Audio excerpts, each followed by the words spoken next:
Las Fierbinți, impozitul, Part 2, captures the everyday absurdity of Romanian rural life in a way that oscillates between biting satire and a strange tenderness.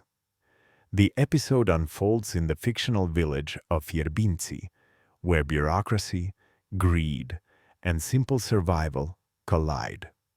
The humor here is not meant to provoke laughter for its own sake, but to reflect the uncomfortable truths about how people adapt when caught in a system that seems to work against them.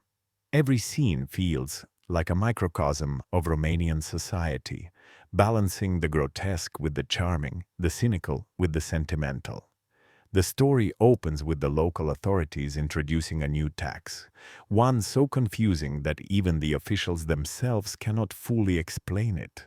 The villagers, caught between confusion and outrage, gather in the bar to debate what the tax really means. Bobița, the self-proclaimed businessman, tries to turn it into an opportunity. He announces that he will help everyone calculate their tax for a small fee. His logic is simple. If the government can take advantage of people, why can't he?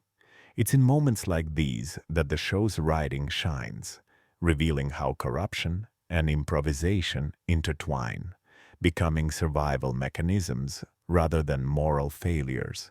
Celentano, perpetually drunk yet strangely philosophical, delivers one of his slurred speeches about how taxes are proof that someone up there still knows we exist. The camera lingers on his face, the laughter fades, and for a second the comedy transforms into melancholy. It's this tonal shift that defines Las Fierbinți. The humor always dances on the edge of sadness, reminding viewers that every joke hides a small tragedy. In another scene, Gianni tries to trick the mayor into giving him a tax exemption by pretending to run a charitable foundation that collects plastic bottles for orphans. The mayor, who himself barely understands the tax laws, falls for it, and soon half the village joins Gianni's fake charity. What begins as a scam turns into a collective delusion, and everyone feels like they're doing something noble. This scene encapsulates the essence of the show, the absurd ways in which people create meaning and dignity out of chaos. From a cinematic perspective, the direction remains deliberately simple, almost documentary-like. The camera stays close to the characters, capturing their faces in long takes that reveal both humor and fatigue.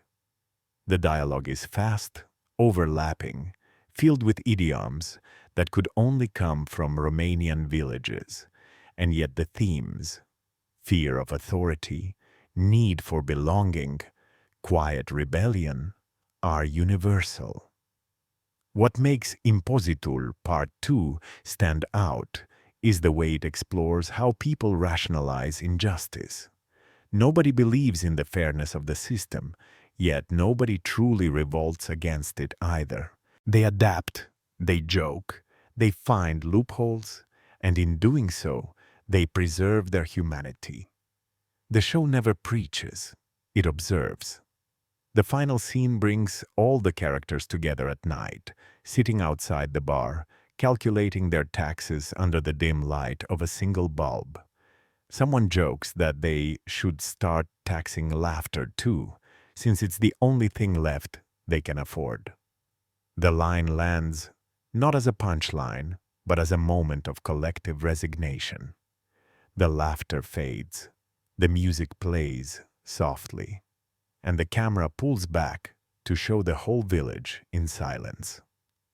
As a viewer, I couldn't help but think of how many times laughter has been the only protest left for ordinary people.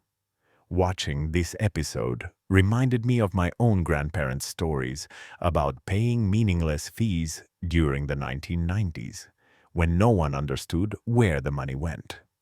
The absurdity of it all wasn't just comedic, it was a coping mechanism.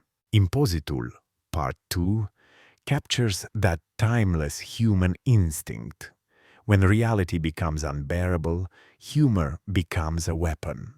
And in Fierbinți, laughter is both survival and surrender.